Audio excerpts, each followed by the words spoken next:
أنا اسمي هناء علي عبد الحميد، عندي 42 سنة.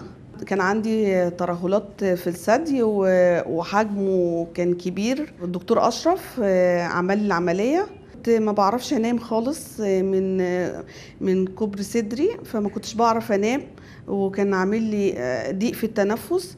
فانا لما جيت للدكتور اشرف فهو قال لي هو الحل الوحيد اللي انت تعملي عمليه. يعني هو اللي شجعني اكتر ان انا اعمل العمليه. انا ما كنتش عايزه اعملها، كنت رافضه اساسا الجراحه.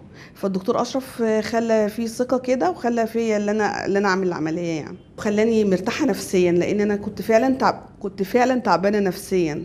ببقى رايحه الشغل كنت ببقى متضايقه من شكل صدري. الناس بتبص عليا بطريقه كده، لحجم صدري كبير وكده، فكنت متضايقه جدا.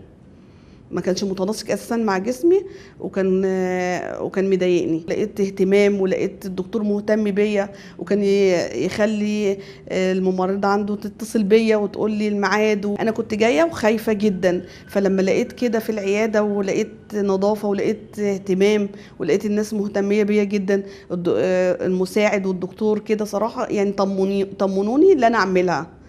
قبل العملية أنا كنت متضايقة جدا من منظر صدري، كان مضايقني في اللبس، وكان مضايقني في التعامل، وكنت على طول قاعدة في البيت. بعد العملية بقى حسيت فعلا بفرق كبير جدا. أنا كنت حاجة تانية. أنا كده بمشي بثقة، واللبس كويس معايا، وكل حاجة ممتازة معايا.